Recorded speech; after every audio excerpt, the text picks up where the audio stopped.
révolutionnaire congolaise, ARC en sigle, a officiellement renforcé ses rangs ce dimanche 8 février 2026 avec l'intégration des 7532 nouveaux commandos à l'issue d'une cérémonie solennelle. Ni ingabo z'impinduramatwara za Kongo ARC zongereye ku mugaragaro umubare w'abazigize.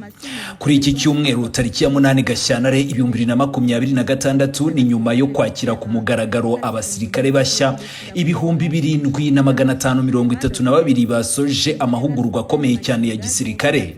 Ibi birori byabereye mu kigo cy'amahugurwa cya gisirikare cya Canzu, bikaba byari bigamije gusoza icyiciro cy'amahugurwa yihariye ategura abasirikare imirimo ikomeye yo ku rugamba. Uyu muhango wayobowe n'umugaba mukuru w'ingabo za ARC General Sultani Makenga. Ni mu mwuka wihariye waranzwe n'ikinyabupfura, imyitwarire ya gisirikare ndetse n'ukwemezwa gukomeye imbere y'abayobozi b'ingabo n'abayobozi bakuru b'uyu mutwe wa FM23. Aba basirikare bashya bakaba barakiriye ku mugaragaro indahiro maze bemera gukorera Repubulika Iharanira Demokarasi ya Kongo no kugira uruhare mu kuyibohoza. Nk'uko rero babivuze ubwabo ngo barashaka gukura Repubulika Iharanira Demokarasi ya Kongo mu bibazo by'ihohoterwa n'imiyoborere mibi ya leta ya Kinshasa. Abari bitabiriye uwo muhango bakaba barabonye imyiyerekano ikomeye cyane itandukanye y'abasirikare, imyiyerekano ijyana n'imbaraga z'umubiri yagaragaje ko aba basirikare batojwe ku rwego rwo hejuru kandi ko bateguwe nk'abasirikare bagezweho b'abakomando koko. Iyo myiyereko yarimo uburyo bwo kurwana mu buryo bugufi, imyiyerekano ijyanye n'imyitozo ya gisirikare ishingiye ku buhanzi bwo kwirwanaho ndetse n'ibijyanye no kugaragaza gukoresha umubiri mu kurwana mu gihe bibaye ngombwa, bikagaragaza imyitozo ikomeye cyane n'ubumenyi bwahawe aba basirikare b'abakomando n'amahugurwa akomeye bahawe. Ni mu ijambo rye General Sultani Makenga yibukije intego nyamukuru ya FM23. Ni ingabo za ARC karizo zigomba kubohora abanyekongo no gusubiza igihugu icyubahiro cya nyacyo. Akaba yarashinje ubutegetsi buriho guteza amacakubiri, ivangura n'itonesha, maze asaba aba basirikare bashya kuzaba inyangamugayo mu kwitwara neza no kwiyumva nk'abagize uruhare mu mpinduka zijyanye n'igihugu bakeneye. Énoncer une gouvernance qu'il qualifie des sources et des divisions, des tribalismes et d'exclusion, tout en appelant les nouveaux commandos à faire preuve de responsabilité et à se positionner comme acteurs du changement au service du pays.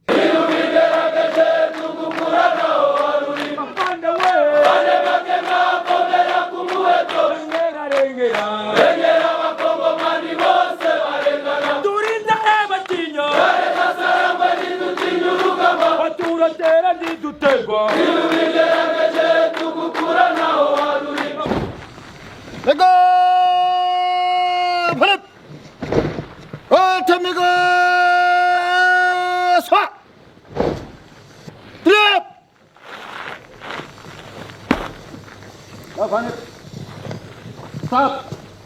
Mkuu wa majeshi, hawa ni wanakosi wako tayari kwa mazungumzo yako. Stop.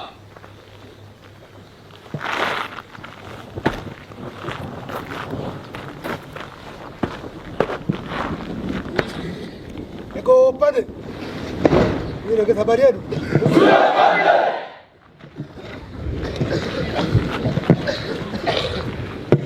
Habari yenu. Habari ya mafunzo.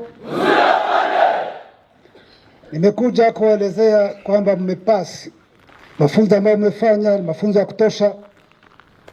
So mmepasi na mvae kofia.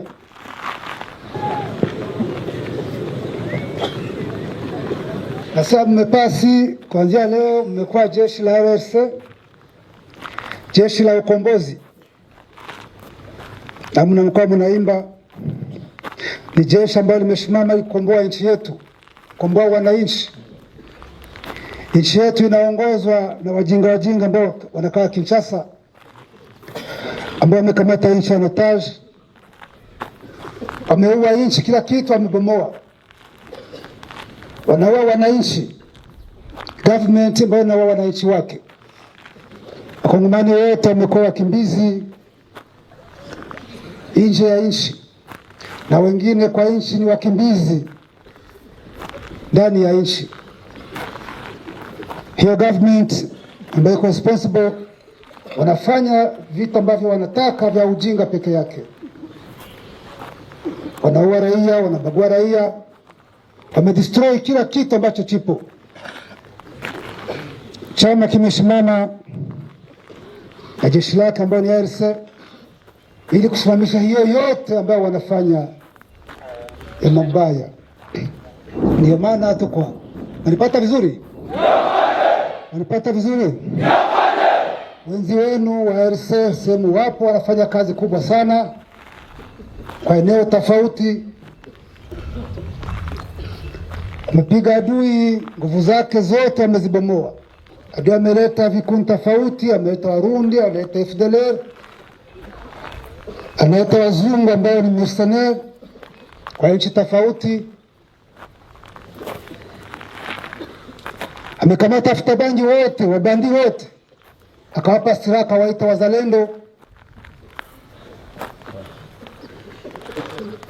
Hao wote wanakuja, lakini ARC imewabomoa. Mnanipata vizuri?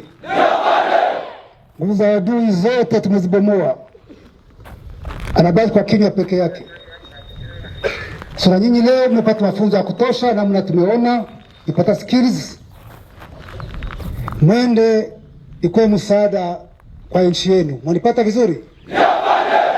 Ikuwe msaada kwa nchi wetu, ndugu zenu. Ili ndugu zetu ambao wamekimbia nje ya nchi miaka na miaka warudi wakae kwa amani. Ili wenye wako nchini ambao na wao na government ya Kinshasa wakae kwa amani. Tukomboe nchi yetu, tujenge nchi yetu, tuwe na nchi ambayo inaheshimika. Tuwe na wananchi ambao wanaheshimika. Tuwe na jeshi nzuri. Na sisi nchi yetu na wananchi wetu waheshimike. Si ndio hivyo? Si ndio hivyo? Wenzenu ambao kwa front wanawategemea, ukiwafikia watafurahi. Na nataka mkifika huko muwe msaada, msikuwe mzigo.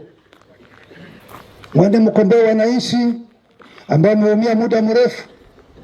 Msiende huko tena kwenda kuwatatiza. Mnipata vizuri? Jeshi letu ni jeshi la ukombozi, lazima wawe na discipline ya hali ya juu. Wananchi wakiwaona wafurahia, yani mmekuja kuwakomboa. Wakamate kama wakombozi, ndio hivyo. Sasa wakamate kama jambazi. Wanipata? Wanipata vizuri? Mwende mvumilie hali yote ambayo mtakuta. Muwe mfano, muwe tofauti na ambao tunapigana nao.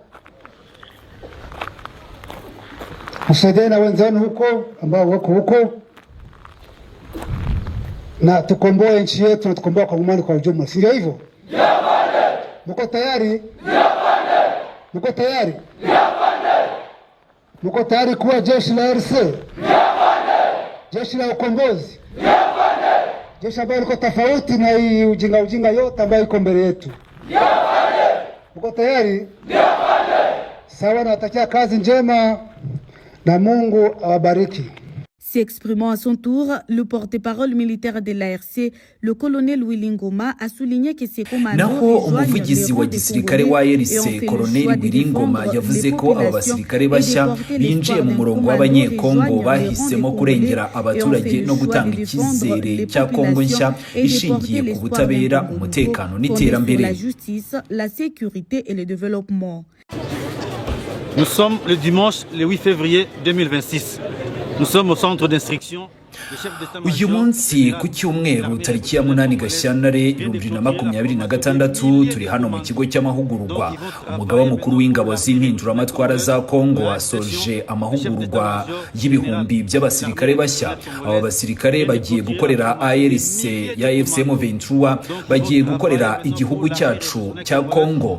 N'abasirikare rwose bagiye gukorera igihugu kandi bashyize imbere urukundo. N'abasirikare bagiye gukorera kurengera abaturage ndetse no kugiza igihugu cyacu cyiza cya Repubulika Iharanira Demokarasi ya Kongo. Ils vont servir l'armée révolutionnaire congolaise et ce pays, la République démocratique du Congo. Merci. Selon les responsables de l'ARC, l'année 2025 a été marquée par des adhésions massives. Nk'uko byatangajwe n'abayobozi ba RC, umwaka ushize w'2025 waranzwe no kwinjira kw'abantu benshi mu ngabo z'impinduramatwara ARC, kandi biteganyijwe ko uwo muvuduko uzakomeza no muri uyu mwaka mushya w'2026. Ku bwabo ibi biragaragaza ko ingabo z'impinduramatwara za Kongo zigenda zigira imbaraga nyinshi, zigafatwa nk'ubumwe bugize uruhare rukomeye cyane mu mpinduka za politiki n'umutekano muri Repubulika Iharanira Demokarasi ya Kongo. Uku kwiyongera kw'abinjira muri ARC kuragaragaza kandi ubushake bukomeje kwiyongera bw'abanyekongo benshi mu kwinjira mu rugamba rwo guharanira impinduka zifatika binyuze mu mutwe wa FCM 23. S'engager pour un changement profond à travers la FCM 23.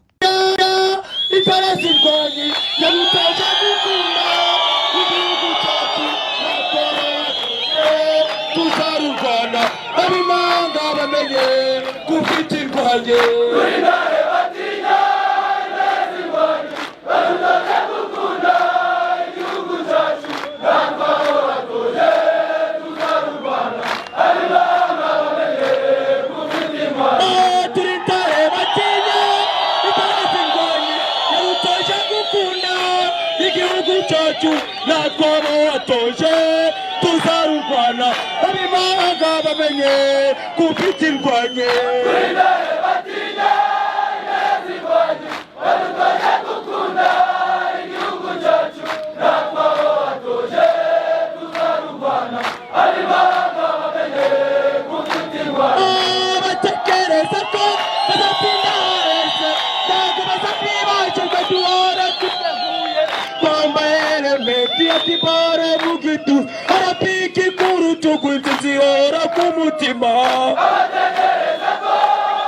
indwanye.